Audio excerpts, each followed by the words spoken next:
Ladies and gentlemen, please welcome back to the stage PATA CEO, Ms. Liz Ortiguera.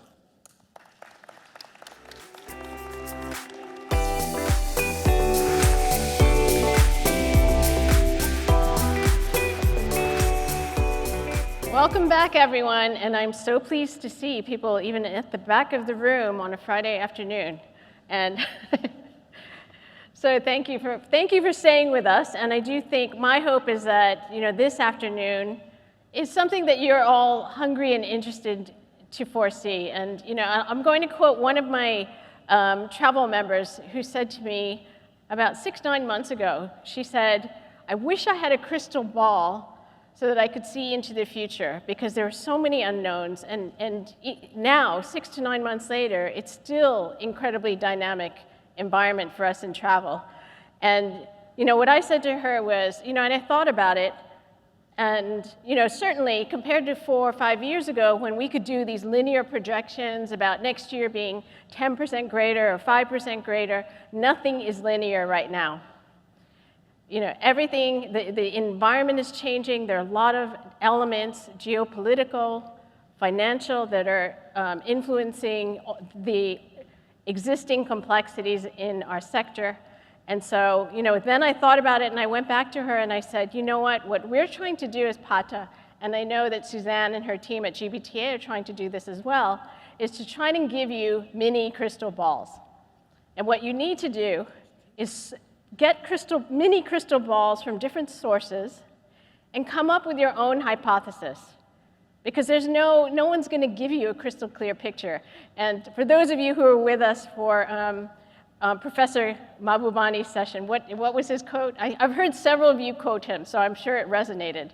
He said, "He who talks about the future lies," or she who talks about the future lies. Because none of us know the exact future. But what we're going to try and do is give you some insights based on what we know, give you different perspectives, and you need to take your hypothesis. And what I would encourage is that, as we all know, the situation is so dynamic. You need to read your news sources. We have some great travel media people here in the room. And you need to talk to your colleagues, consider new collaborations, think differently from before. And that's what we hope. My view about these events, and we host a lot of these as PATA, and I've been attending a lot of them. My hope as PATA is that, it's not about putting on a show and doing PR that's meant for the moment. My hope as PATA is that you go back and it catalyzes something. It helps you think differently about your business. It inspires you to be able to improve things for yourself, for your business, for your colleagues. So that's what we hope to do. So today, this is a very, we're talking about the future of travel in this afternoon segment. But, as PATA, we get this amazing ecosystem of different views, different trends that are happening. In this short amount of time, and with this particular audience, our goal was to, in the next 3 sessions, pick a few topics and just, hope that this gives you something new and insightful to take away to your business. We could go, there's so many different topics we could go into. We could go into innovation, metaverse, all kinds of categories.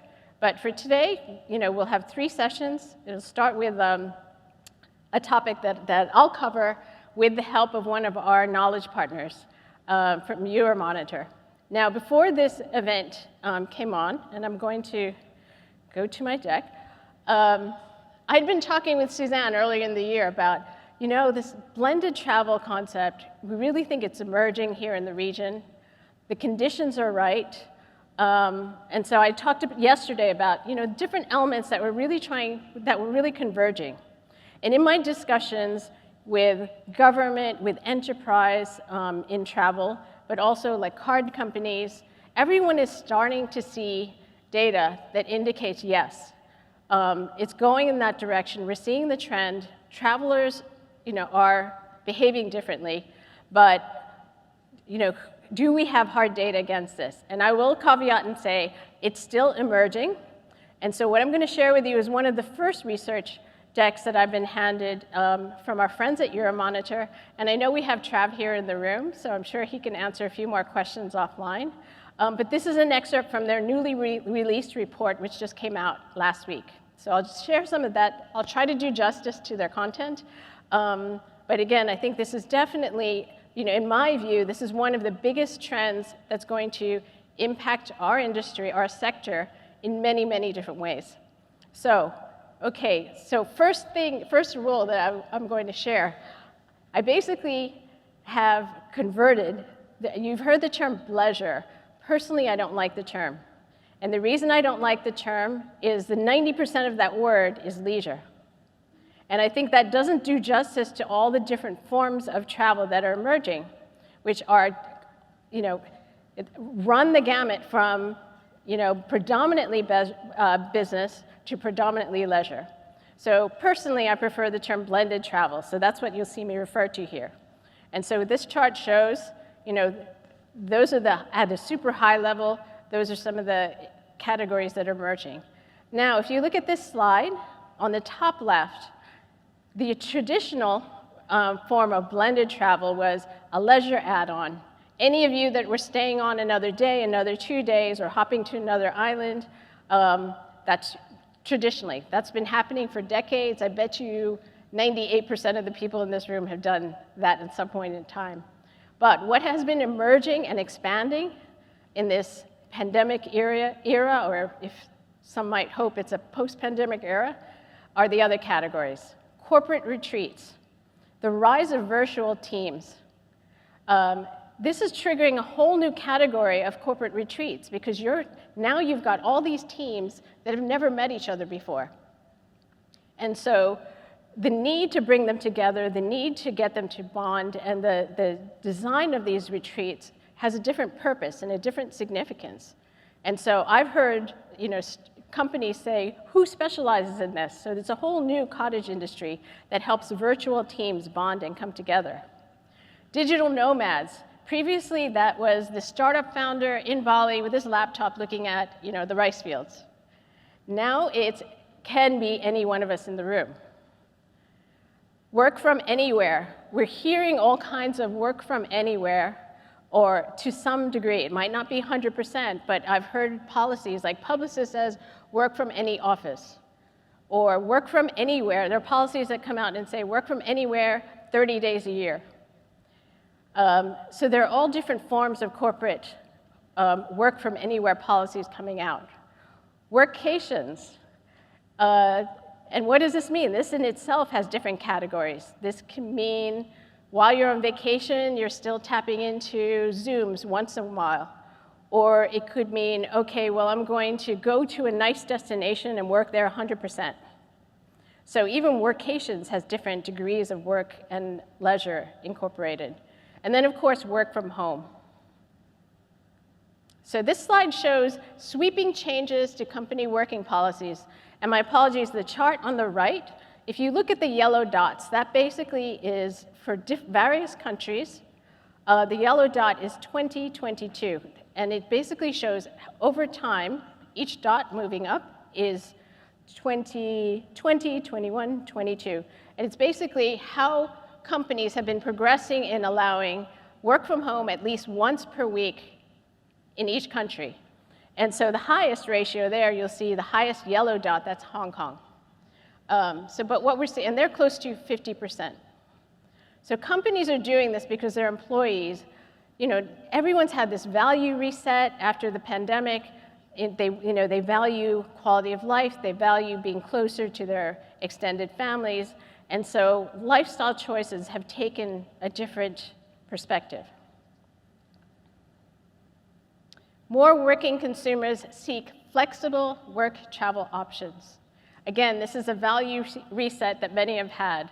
The chart shows across the different regions, consumers who prioritize having a job that allows for strong work-life balance. So here in Asia Pacific, over 35%. What is the profile of your typical blended travel seeker? Now, the tendency is that companies don't necessarily let the most junior Sorry to the students in the room who are itching for this, but they tend to be more mature in their career, higher spenders, digital savvy, and experience driven. So these are very attractive for hospitality players and destinations. You're going to see and hear, and you will hear from our esteemed colleague from Indonesia, some policies that would encourage this type of behavior. What does all of this mean for consumers, workers, and destinations? So for individuals, this gives them more control to weigh that right balance between, where they want to be near people close to them. It could be friends, it could be family, and how do they balance that with work? So I've been living in Singapore for about 17 years now, and in the past year and a half, Singapore's always been this hub where people will hop around and do their regional job. Never before, only in the past year have I had friends and colleagues say to me, I'm leaving and I'll be back in 2 months. It was never like that. It was, I'm leaving, I'll be back in 5 days, I'll be back in 7 days, and they were constantly hopping. The behavior is totally different now, at least from what I see in the expat community. And there are a number of drivers behind this. Destinations, creating policies that attract high-quality visitors. I mentioned earlier or yesterday that some destinations that tend to attract a mass tourism market.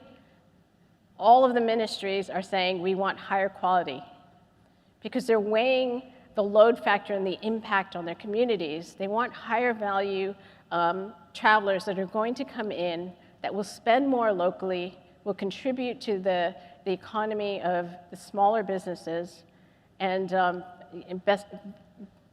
be better visitors, basically.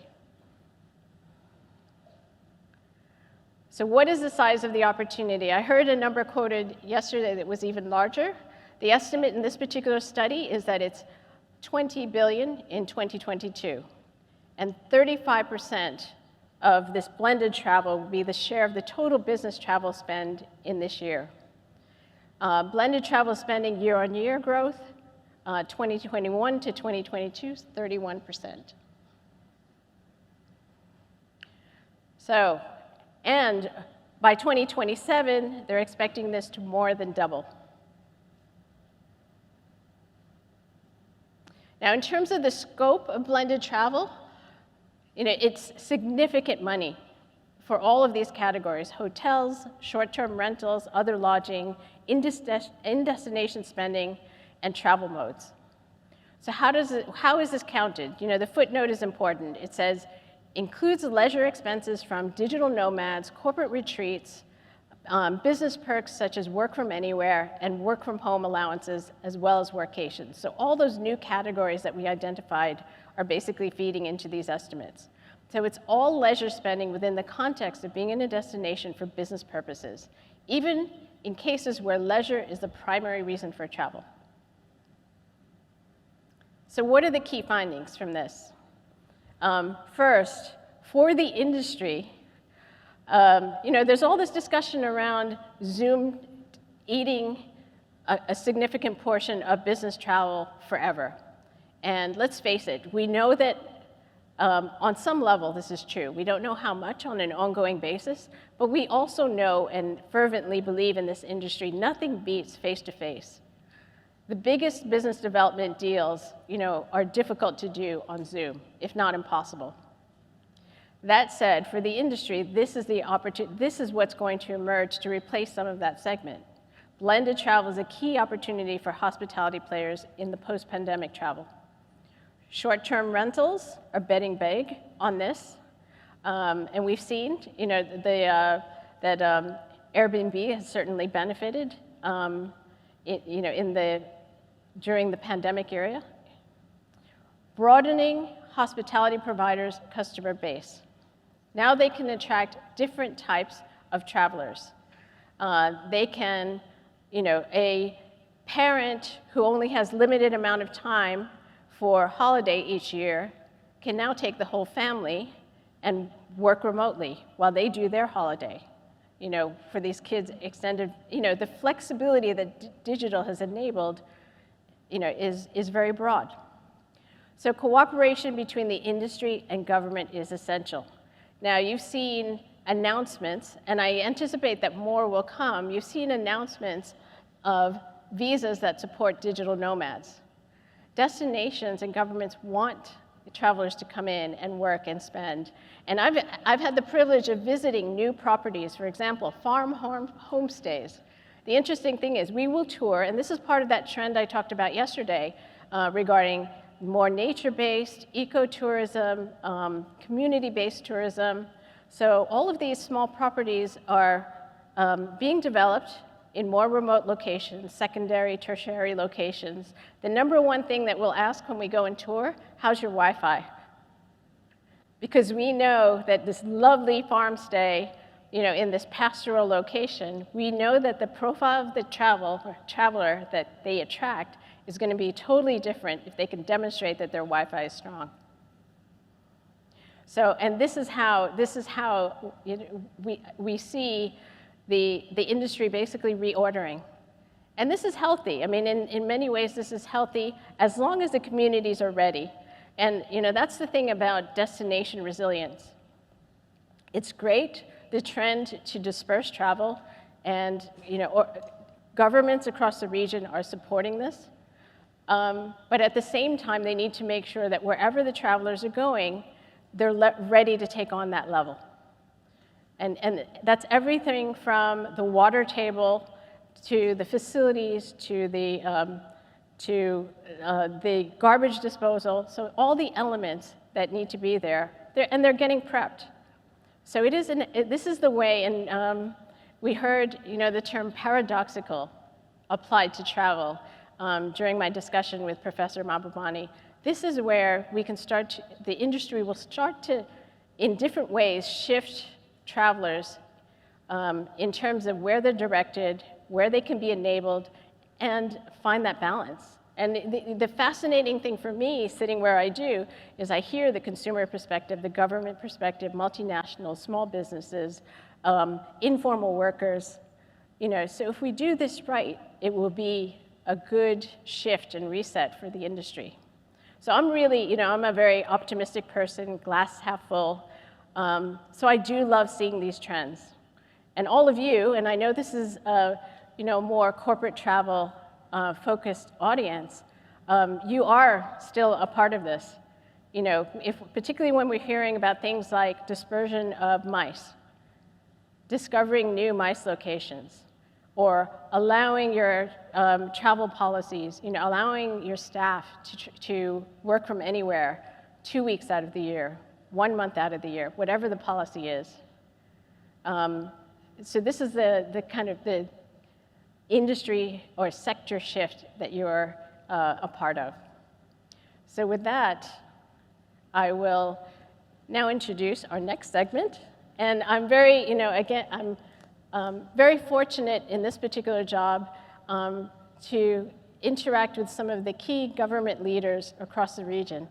And so today, we're honored to have with us, and Paul will be interviewing our Deputy Minister, I call her Kiki, Rizky, from Indonesia, and she'll be sharing with us one example from her country of some of the new forms of travel, new programs that will be available for travelers coming into her country. So thank you so much.